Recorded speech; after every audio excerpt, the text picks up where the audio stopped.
ሰላም ጤና ይስጥልኝ የቻናል ተከታዮች እንዴት ናችሁ? ደህና ናቸው። እኔ ካለው እግዚአብሔር ይመስገን። እናንተ እንዴት ናችሁ? ስራ፣ ጤንነት ሁሉ ሰላም ነው። ነባሮቹ በላይክ እንዲሁም ደግሞ አዲሶቹ ደግሞ ሰብስክራይብ፣ ላይክ በማድረግ አበረታቱኝ። እንዲሁም ደግሞ ሀሳብ አስተያየታችሁን ስትጽፉ ስድብ ነገር እንዳትጽፉ።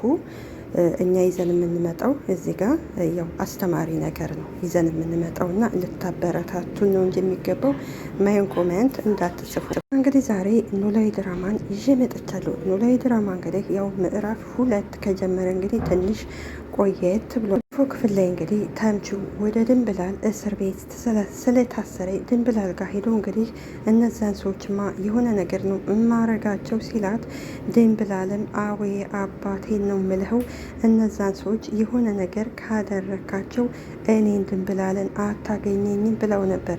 እንዲሁም ደግሞ ተምቹም እንግዲህ ወይዘሮ ሜላትን መንገድ ላይ ሲያገኛት እባክሽ ድንብላልን አስፈችልኝ፣ እሷ እኮ ምንም አይነት ጥፋት የለባትም ሲላት እንግዲህ የፈለግሽውን ነገር እኔ ከፍላለሁ ሲላት፣ ሜሉም እንግዲህ አንተ ወርቁ ምን ያህል እንደሆነ አልገባህም፣ ልትረዳኝ አልችልም ስትለው ይቅርታ ተምቹም ችግር የለውም እኔ ከፍላለሁ ሲል እንግዲህ ሜሉም አንተ ምንም አሁንም ወርቁ ምን ያህል ዋጋ እንደሚያወጣ አታውቅም። ያ ወርቅ እኮ ለክፉ ቀኔ ብዬ ነበር ያስቀመጥኩት፣ ስለዚህ በፍጹም ላስፈታት አልችልም ብለው ነበር። እንግዲህ የዛሬውን ክፍል እንግዲህ ይዘን መተናል። የድንብላልም ወንድም እንግዲህ ያው ያደረገው ነገር ጸጽቶት ወደ አዲስ አበባ ወደ ሜሉ ቤት መጥቷል። እናንተም እስከ መጨረሻው ድረስ ተከታተሉ። ይህ ደምለውም እንግዲህ ብቻውን እንግዲህ እያወራ ምን አቅበዝ ብዙ ነው ከእንዲህ አይነት ጉድ ወጣሁት ይላል። ምክንያቱም የሰው ገንዘብ አያስበላ፣ አያስተኛ፣ አያስጠጣ። የሰው ገንዘብ የሰው ነው። ለጊዜው ሊጠቅመን ይችላል። ነገር ግን ሕሊና የሚባል ነገር አለ። አሁንም እንግዲህ ደምለው እንግዲህ ያደረገው ነገር ተጸጽቶ እንዲሁም ሜላት እቺ ድንብላል ሜላት እንግዲህ ከዚህ ቀደም ሀብታም ገንዘብ የነበራቸው አሁን ደግሞ ባጋጠማቸው ነገር እንደዚህ እንዳጋጠማቸው ነግረው ነበር። ደምለውም ብቻውን እያወራ ምን አይነት ጉድ ነው ያለመደብኝን እንደ አይነት ጉድ የገባሁት ይላል። ደምለውም እንግዲህ እባክህ ይቅር በለኝ አምላኬ እያለ እየተጸጸተ ወደኋላ ሲመለስ እንግዲህ ከነ ሜሉ ቤት አሞት ተኝቶ ሳለ ሜሉ እንግዲህ በንዴት ወደ ቤቷ ስትገባ አይቷን ነበረ። እሷም ያን ወርቅ እንግዲህ ስታወጣ አይቷት ነበርና ለዛ ነው ወርቁን ይዞት የመጣው። ለውም እንግዲህ ሜሉ ያለችኝ ሰው ግን አይገርምም ብላ ጠይቀው ነበር። ቤት ብሎ ሲጠይቃት እንግዲህ አንድ ጓደኛ ነበረቻቸውም። ይህም ጓደኛ ሲላት ሜሉም እኔማ የልብ ጓደኛዬ ናት ብዬ ነበር፣ ግን የልብ ወዳጅ ሳትሆን ገንዘብ ወዳጅ ነበረ። ምን አደረገች ሲላት እንግዲህ ለጠበቃ የምከፍለው ገንዘብ አበድርኝ ብዬ ስጠይቃት ወርቅሽን አስይዥና ብላይ ነበር ያለችውን እንግዲህ ከዚህ ቀደም የነገረችው ሜላት ትዝ ሲለው እንደገና ይናደዳል። ምን ነው ይህን ነገር ባላደረግኩት ይላል። እንዲሁም እንግዲህ ወደኋላ ተመልሶ ካስታወሰ በኋላ ሜሉ የነገረችውን ከዛ በኋላ አሁን ይሄን ወርቅ ሽጬ ለችግሬ መውጫ ይሁን ወይንስ ደግሞ ለሰዎቹ ልመልስ ይላል። ሌላው እንግዲህ ኤላ ወሎዮ ነው። ኤላ ወሎዮ እንግዲህ ከዚህ ቀደም ታውቁታላቸው ሀናን ለብዙ ዓመት ሲያፈቅራ ቆይቶ በመጨረሻ እንግዲህ ከደሴ ወደ አዲስ አበባ ይመጣል። አዲስ አበባ ሲመጣ እንግዲህ ሀና ደግሞ አዝራን አፍቅራ ነበርና በዛ እንግዲህ ትንሽ አብዶ ነበረ። አሁን ላይ እንግዲህ በብዙ ነገሮች እንግዲህ ጤናውም ከተመለሰለት በኋላ እንግዲህ ዛሬ ላይ ሀና ጋር ይገናኛል። እንግዲህ ለምን ሀንዬ ምሳ አንበላም ሲላት እንግዲህ ሀናም እኔ እንኳን አልበላም፣ አንተ ግን ከራበህ ማዘዝ ትችላለህ ትለዋለች። ላም እንግዲህ አይ እኔ እንኳን ቅርብ ሰዓት ከነጆሮ ጋር በልቻለሁ ይላታል። እንዴ እናሲር እኮ ቤት ከተከራየ በኋላ ብዙም እንደማያገኙ እኮ ነግረውኛል። አዎ ልክ ነሽ፣ ትንሽ ስራ ይበዛ፣ ዛሬም እንደ አጋጣሚ ነው ያገኘኋቸው። አንተ ላይ ባለው ለውጥ ባየሁት በጣም ደስተኛ ነው ትለዋለች። ሳቅልና እንዴ ይህን ያህል ተለውጫለሁ እንደ ይላታል። በጣም ከምነግር በላይ እኮ አሁን ላይ ራስህን ሆነሃል ትላለች። እርግ ብለሽ ነው ሀንዬ፣ እኛ ካሰብነው ይልቅ እሱ ያሰበልን እኮ ይሻላል። እናም እንግዲህ ኤልያስ ስትለው አቤት ሀናዬ ይላታል። እውነት እረስተኸኛ ነው ትለዋል። አይነት ጥያቄ ነው ሀንዬ፣ ብረሳሽ ኑሮ ዛሬ እንገናኝ እልሽ ነበር እንዴ? አይ እንደሱ ማለቴ ሳይሆን ለእኔ ያለ ስሜት ጠፋ እንደ ብዬ ነው። ያም እንግዲህ ሀንዬ እውነት ለመናገር ግን እረስቼሻለሁ መሰለኝ ሲላት ሀናም ትደነግጥና ምን ትለዋለች ማለት ስትለው ኤላ ማለቴ የምተኛውም እንቅልፍ የሰላም ነው፣ ምግብንም እበላለሁ እጠጣለሁ፣ የሚረብሸኝ ስሜት የለም። ይሄ ማለት ደግሞ እረስቼሻለሁ ማለት ነው ይላታል።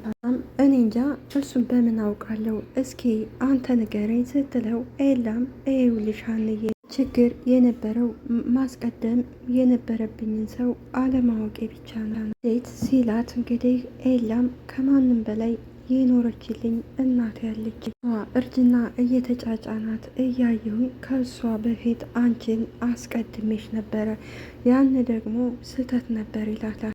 እናንተ ታዲያ ምን ማድረግ ነበረብን ስትለው ኤላም እንግዲህ ካላንቺ ህይወት የለም ብዬ ማሰብም የለብኝም ነበር፣ ቁንስ ደግሞ ከአንቺ በላይ እናቴ ለእኔ አስፈላጊ እንደሆነች ማወቅ ነበረብኝ ይላታል። ኤላ ትክክል ነው። አንድ ሰው እንግዲህ ከቤተሰቡ ሚስቱን ወይም ደግሞ ፍቅረኛውን ማስቀደም የለበትም። መጀመሪያ የሚቀድመው ቤተሰብ ብቻ ነው። ባልም ይሁን ፍቅረኛም ቢሆን ችግር የለም፣ ከሄደ ሄደ ነው፣ ሌላ ሊመጣ ይችላል። ትዳርም ልክ እንደዛው። ነገር ግን ደግሞ ዋናው ቤተሰብን ነው ማስቀደም ያለባቸው። አንዳንድ ሰዎች እንግዲህ ትዳራቸውን ወይም ፍቅረኛቸውን ወይም ደግሞ ሚስታቸውን ያስቀድሙና ለቤተሰቦቻቸው ደግሞ ቦታ አይሰጡም። ይሄ ደግሞ ስህተት ነው። እንግዲህ ኤላ ከዚህ ቀደም እንግዲህ እንዳያችሁት ለሀና እኔ ካላንቺ አልኖርልሽም መኖር አልችልም እያለ ከደሴ አዲስ አበባ ነበር የመጣው እናቱን ትቶ። አሁን ላይ እንግዲህ ሲያዩ እንግዲህ ከሁሉም የምትቀድመው እናቱ መሆኑን ሲያውቅ እንግዲህ ሀናን ይረሳታል። አሁን ላይ እንግዲህ ሀናን እንግዲህ ለአሲር አስተላልፏል። እንግዲህ ለማንኛውም ሀንዬ ይህን ርዕስ እንዝጋውና አንቺ እንዴት ነሽ ይላታታል። እኔ አላቅም ብቻ እያደረ ህይወቴ ከሌጡ ወደ ማጡ እየሆነብኝ ነው ትለዋለች። እንዴት ሲላት ይኸውልህ አንዱን ጨበጥኩት ስል ሌላኛው ያመልጠኛል። የቤተሰቦቼ ችግር እንዳለ ሆኖ ደግሞ ጭራሽ ከአሲር ጋር ተጣላላ። ይኸውልሽ ሀንዬ ጆሮ በጣም ሚስኪን ልጅ ከሚባለው በላይ ገርፋዋለች። ላይ ደግሞ ማረፍ ያለበት ሰዓት ነው። እኔ ምን ማድረግ እችላለሁ ብላ ትጠይቀዋለች። ይኸውልሽ ሀንዬ ጆሮ የጠየቀሽን ጥያቄ ብታስቢበት ይሻልሽ። ሀናም ቤተሰቦችስ ኤልያስ ትለዋለች። ቤተሰቦችንማ የሚያኖራቸው የፈጠራቸው ፈጣሪ ነው ይላታል። መቼም ቤተሰቦች ችግር ላይ ናቸው ብለሽ የራስሽን ህይወት አትጥይም አደጋ ላይ ብሎ እንግዲህ ኤላ ይነግራታል። እኔ አሲርን በዚህ ሰዓት ማግባት አለማግባት ልክ ይሆን አይሆን እኔ ጨራሹንም አላውቅም ትለዋል። አንቺ እኮ ተረጋግተሽ ካሰብሽ መፍታት የማትችይው ችግር እንደሌለ አውቃለሁ። እናም እኔ ግን ጨንቆኛን እየሄድን እናውራዊ ስትለው ኤላ እሺ ሀንዬ ይላታል። እንግዲህ ከዚህ ቀደም ሀናን እንግዲህ ማንም ሰው እንዲናገርበት ወይንም ደግሞ ከሀና አጠገብ እንዲሆን የማይፈልገው ሰውዬ እንግዲህ ኤላ አሁን ላይ ሀናን እንግዲህ አሲርን አግቢው፣ አሲር በጣም የዋህና ጥሩ ልጅ ነው፣ ስለዚህ አሁን ላይ ማረፍ ያስፈልገዋል፣ ስለዚህ አግቢ ብሏታል። ደስ ይላል። እና ሀና እንግዲህ አሁን ላይ ያስጨነቃን ነገር ቤተሰቦቼ እንደዚህ ሆነው እኔ እንዴት አገባለሁ ነው የምትለው። ቢያንስ ሀና ካገባች በኋላ ትዳር ቤተሰቦቿ ጋር የሚያገናኘው ነገር የለም። ስለዚህ ካገባች በኋላ ቤተሰቦቿን መርዳት ማንም የሚከለክላት የለም። እና ጆሮ እንግዲህ ለብዙ ዓመት ሲጠብቀው ቆይቷል። ከዚህ በላይ ደግሞ ባታሰቃየው ጥሩ ነበረ። ትቀጥልና ኤልያስ ግን ከጆሮ ጋር መሆኔ አንተን አልደበረህም ወይ ስትለው ኤላም ሀናዬ ይህ እኮ የምንኖረው ህይወት ነው ይላታል። ትክክል ነው። ምክንያቱም ማንኛውም ሰው የሚወደውንና የሚያፈቅረውን ወይም ደግሞ የሚመኘውን ነገር አያገኝም። ያው ፈጣሪ እንዳለለት ነው የሚኖረው። እናም እንግዲህ ኤልያስን በጣም አመሰግናለሁ ሁሌም ስለምትረዳኝ እንዲሁም ደግሞ ከጎኔ ስለሆንክ ስትለው ኤልያስም ሀንዬ ምንም ችግር የለም ይላታል። ሌላው እንግዲህ ወደ ፋኖሴና ወደ ኖላዊ እንመለሳለን። ፋኖሴም ማለት ኖላዊ ይሄ ልጅ የጠፋ ሲላት እንግዲህ ፋኖሴም ደግሞ ማን ነው ይሄ ብልቃጥ ነው ወይንስ ደግሞ ማን ነው የምትሉት ልጅ ቡችሌ የምትሉት ልጅ ላታታ ምን ይጠፋ ብለ ነው ጠዋት እኮ መጥቶ ሲያጫውቱ ውሎ ነው ሄደው ስትለው ኖላዊም ነው እንዴ መጥቶ ነበር እንዴ ይላታል። ናልዋልሽማ ሲላት እንግዲህ ፋኖስም እና ታዲያ ማንን ደስ ይበለው ብዬ ነው ብቻዬን የሚውለው ስትለው ኖላዊም እንግዲህ እኔን እየነካሽ ነው ይላታል። እንግዲህ ኖላዊ ከዚህ ቀደም እንግዲህ ሀና ከቤት ካለደ ይጨንቀው ነበር። አሁን ላይ እንግዲህ ትዳር ስለያዘ ሀናንም እረስቷታል። ሀናም እንግዲህ አባቷ ኖላዊ ትዳር ስለያዘ እሷም አሁን ከቤተሰቦቿ ጋር ናት። ከዚህ ቀደም ግን ሀናም ኖላዊን ትታ ማደርም መብላትም አትፈልግም። እንዲሁም ኖላዊም ልክ ሀና ከሌለች በጣም ነበር የሚያስጠላው። ሀና መታ ነበር ስትለው እንግዲህ ኖላዊን ዛሬ ሰው በሰው ሆኖሻል ሲላት ይኸውልህ ኖላዊ ሀናና አሲር ነገሮችን አክርረውታን ትተዋል። ኖላዊም አያንቺ የእነሱን ነገር እያወቅሽው አሁን ይታረቃሉ ሲላት እንግዲህ ፋኖሴም አይ ኖላዊ አልመሰለኝም፣ አሁን ላይ ግን በጣም ነው የተጣሉት ፋኖሴ ሲላት እንግዲህ ፋኖሴም ይኸውልህ ኖላዊ አንዳቸው ተሸንፈው ይቅርታ ካልተባባሉ እንደተለያዩ ነው የሚኖሩት ትለዋለች። እንግዲህ ተሰብስበው ቁጭ ብለው እኔ ድንብላል ናፈቀችኝ ስትል እንግዲህ ምናሴም እና ታዲያ እኔ ካለችበት ልውሰድሽ ይላታል። ምናሴ በጣም ደስ ይለኛል፣ ለምን እኔ አንተን ፈንክቼ ከድንብላል ጋር አብሬ አልታሰርም ወይ ስትለው ምናሴም ምን ይላታል። አንቺ ሰላም ወንድምሽ ላይ የምታሟርችው ለምንድን ነው ስትላት ሰላምም ምን ችግር አለው እማዬ ትላለች። ያልኩ አልጎዳውም ስትል ሀናም እረ እንደሱ እኮ አይባልም ትላትላ።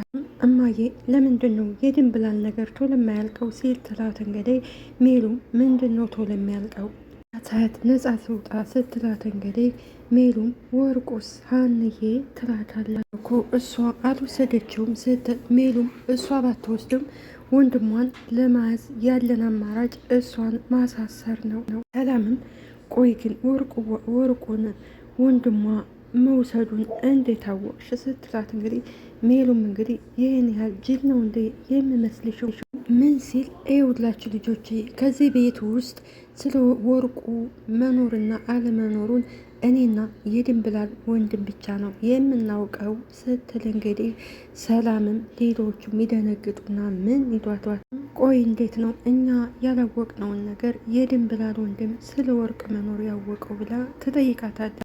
አንድ ቀን ተናድጄ መጥቼ አውርቼው ነበር ስትል ምላሴም ምንድነው ያወራሹ ይላታል። ጓደኛዬ አበድረኝ ስላት ወርቅሽን አስይዥኛለች ተናድጄ ነግሬው ነበር ስትል እንግዲህ ሀናም እና ታዲያ ስለነገርሽው እሱ ይወስደዋል አዎ ስትል ሰላምም እንዴት ብላ ትጠይቃታለች። ልጆቼ እናንተ በዚህ ጉዳይ አትጨነቁ፣ እኔ በምወጣው ነገር እወጣዋለሁ ትላቸዋለች። እንግዲህ ሜሉ ልክ ናት። ምክንያቱም ሜላት የዛ ጊዜ ተናዳ መጥታ ወርቁን በቢጫ ኪስ ነበር ያስቀመጠችውና አውጥተው ስለነበር እንዲሁም ደግሞ ስለ ጓደኛዋ አውርተው ነበርና የዛ ጊዜ እንግዲህ እሱም ያው አንዳንድ ጊዜ ገንዘብ አሳሳች ነው እና እሱም ታክሞ ሲድን ያን እንግዲህ ድንብላል ሳታውቅ ይዞ ይሄዳል። ነገር ግን በሱ ጥፋት ድንብላል ደግሞ እስር ቤት እየመዋቀቀች ነው። ድንብላልም እንግዲህ በፍጹም የኔ ወንድም አያደርገውም ብላ እንግዲህ እየተከራከረች ነው። ፋኑሴና ሀና አብረው ቁጭ ብለው እንግዲህ ፋኑሴም የእኔ ምልሽ ሀና የምር ጆሮን ትወጂዋለሽ ወይ ስትላት ሀናም ምን ማለት ነው ፋኖዬ ፋኖሴ ትላታለች። ወዶ ነው እንዴ አብሬው የሆንኩት ብሎ ይኸውልሽ ሀንዬ ይህ እኮ አብሮ መኖር ማለት እኮ መዋደድ አይደለም። ማንም ሰው እኮ ሲጨንቀው ከማንኛውም ሰው ጋር አብሮ ይኖራል። አንቺም እንግዲህ ወደ ድንብላል እስር ቤት ሊጠይቃት ሲሄድ እንግዲህ ድንብላልም ዘርዬ መጣ ግን አንተ ሁሉ ጊዜ ባዶችን ነው እንደምትመጣው ስትለው እንግዲህ ታምቹም እና ምን ማምጣት ነበረብኝ ሲላት ድንብላልም ይኸውልህ ለሌላ ጊዜ ግን ባዶች አይመጣም ትለዋለች። ታምቹም ወረኛ ይልቅ አሁን እንዴት ነች ሲላት ድንብላልም ደህና ነኝ አንተ እንዴት ነህ ትለዋለች። ምን ሆነሽ ነው ጠቋቆርሽ እኮ ይላታል። እንግዲህ የእስኪ የወንድምሽን ስልክ ቁጥር ስጪ ሲላት ድንብላልም እንዴ የደምለውን ስትለው አዎ ለምን ፈለግከው?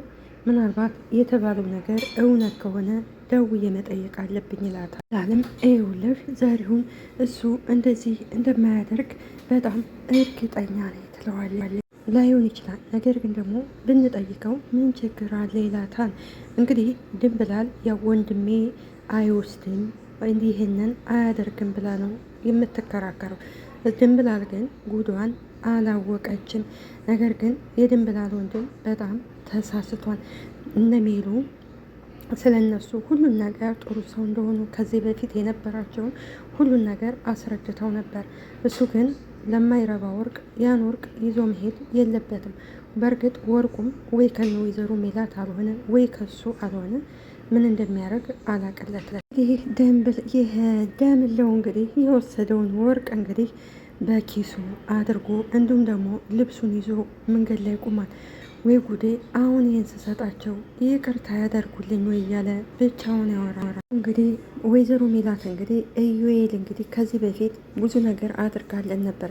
ነገር ግን ደግሞ የኢዩኤል ሚስት እንግዲህ ወይዘሮ ሜላትና ኢዩኤልን ስለምታያቸው በጣም ስለምትናደድ ኢዩኤል ቢኖርም ከቤት የለም፣ ስልኩንም ደግሞ እንዳያነሳ አድርገዋለች። በዚህ ምክንያት እንግዲህ ወይዘሮ ሜላት ቤቷ ትሄድና ትናደዳለች።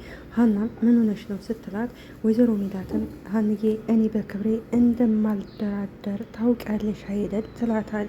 ይህ ተምቹና ሀና ወደ ገጠር ወደ ድንብላል ወንድም ሲደውሉ ከቤት ደምለው ከቤት እንደሌለና ሰሞኑን ብቻውን እንደሚያወራ ይነግሯቸዋል። የዚህ ጊዜ ሀናና ተምቹ ስልኩን ይዘውና ቀጥታ ወደ ድንብላል ሄዳሉ። ለድንብላልም ደውለን ነበር ነገር ግን ወንድሜ ሲሏል፣ ድንብላልም ወይኔ ወንድሜ ሙቶ ነው እንደፈራው ስትል ሀናትና ተምቹ አረ እንደዛ አይደለም እባክሽ ረፊ ሲሏል፣ እና ምን ሆኖ ነው ስትል ተምቹም ያው ንገሪያት ጨልሏን ይላታል። ከዛ በኋላ ምንድን ነው አልገባኝም ስትል ሀናም ከቤት እንደሌለና ሰሞኑን ብቻውን እንደሚያወራ ነው የነገሩን ሲሏት እንግዲህ ድንብላልም ወይኔ ወንድሜ እንደፈራሁት እያለ ጥላቸው ትሄዳለች። አቶ ኖላዊ እንግዲህ ከኤላ ጋር ሆኖ እንግዲህ ተምቹን ይመክሩታል። ስለዚህ ካረፈርክ ሀናን እንዳታጣት ብለው እንግዲህ ሲመክሩት ኖላዊም ይኸውልህ ሀና ስለዚህ ሀናን አሁን ያለችበት ሁኔታ ልትረዳት ይገባል። ቤተሰቦቿን እያየ ነው አሁን ላይ አንተ እሷ በጣም ትወዳለች፣ ታፈቅራለች። ነገር ግን ደግሞ አሁን ላይ ያው እንዳታገባ ቤተሰቦቿ ስላሉ ነው። ስለዚህ ትንሽ ጊዜ ታገሷት ብሎ እንግዲህ ይነግሩታል።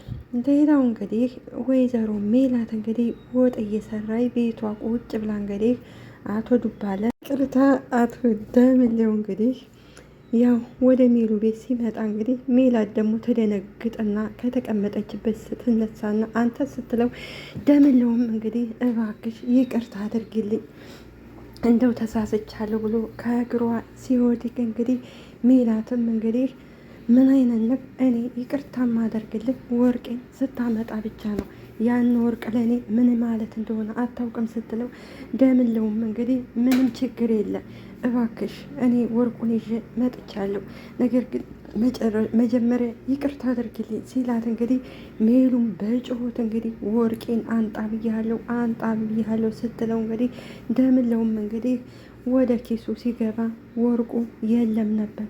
ከዛ በኋላ ደምለውም ይደነግጥና ወይኔ የለም ይላል። በዚህ ሰዓት እንግዲህ ሜላት እንግዲህ ከደምለው ላይ ትጮህና ወርቄን የት ነው ያደረገው አንጣ እያለች ትጮህበታለች። ነገር ግን እንደ ደምለው እንግዲህ ያው ወይ በፌስታሉ አዘው አላዘው ወይ ደግሞ በስነ ስርዓት አላዘው እንግዲህ ይዞ ሲመጣ እንግዲህ ያው ሌባ አስወስዶታል። ስለዚህ ወርቁ ወይ ለሜላት አልሆነ ወይ ደግሞ ከሱ ጋር አልሆነ። ስለዚህ ወይዘሮ ሜላትንም አክስሮ እራሱን ነው የከሰረው።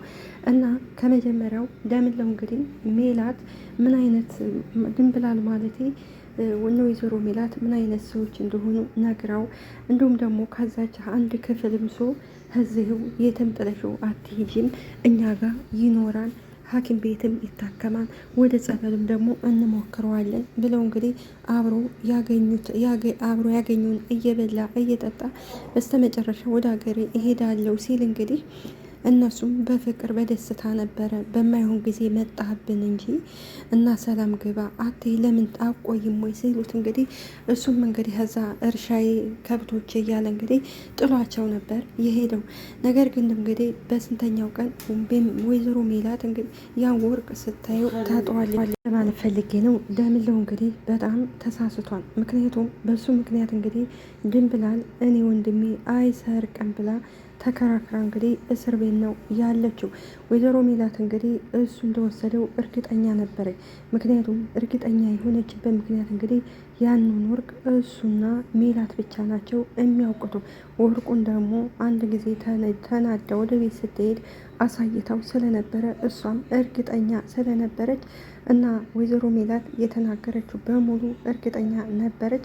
ስለነበረን ቆይታ እናመሰግናለን። አገራችንንም ሰላም ያደርግልን፣ እኛም ይጠብቀን እና የድንብላል ወንድም ልክ አይሰራም። ሌባ ያው ሌባ ነው እና